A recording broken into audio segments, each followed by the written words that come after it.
Hoje eu quero falar sobre uma visão que Deus me deu. Agora estamos em janeiro de 2024, mas essa visão foi em outubro de 2023. Portanto, eu não ainda gravei porque eu estava pensando para quem que isso era relevante, mas não cabe a mim decidir para quem enviar essa mensagem. Então, eu estou gravando para no futuro, quando acontecer, o povo de Deus saber que é palavra de Deus. Então, o foco dessa mensagem é para as pessoas que estão na Ásia.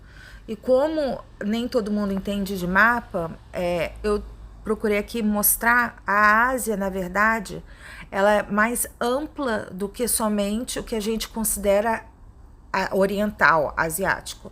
Como vocês podem ver nesse mapa, também engloba o que a gente chama também de países do Meio Oriente.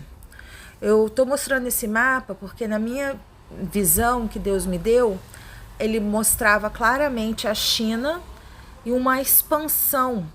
Era, na verdade, como se desde a China até a Turquia, mas excluindo a península da Arábia Saudita, excluindo a Rússia e excluindo a Indonésia. Era como se tudo fosse um só país, não tinha nenhuma linha divisória de país. Então, ele nascia das águas.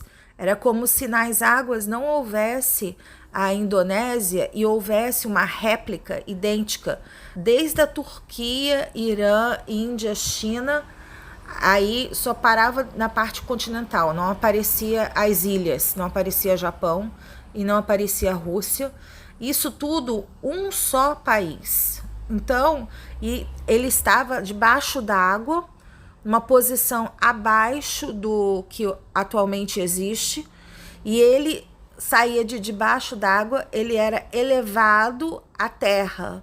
Então, com isso, quando eu sabia que isso era Deus falando comigo, e eu até fiquei pensando assim, mas o que isso significa? Porque existem projetos que o pessoal na China chamam de nova rota da China, em que a China quer dominar os outros países. Então, o que Deus estava me revelando é que isso vai se concretizar. Esse plano chinês de expansão vai virar realidade e a China vai se expandir por sobre esses outros países até a Turquia, mas não os países árabes. Então, agora, era como se o contorno passasse por cima do Irã e isse em direção à Turquia. E existe uma profecia bíblica sobre isso também. Então, eu fui orientada a gravar isso daqui e encaminhar a outros profetas. A minha orientação é essa. Então, nesse caso, eu vou colocar no YouTube e quando isso começar a acontecer, Deus vai orientar o povo dele para o que fazer, para onde fugir. Mas isso é permissão de Deus. Assim como no tempo de Nabucodonosor, Deus permitiu que a Babilônia se expandisse, Deus irá permitir que a China se expanda sobre outros países. Paz do Senhor seja com todos, de Deus. Amém. Em nome de Jesus Cristo também.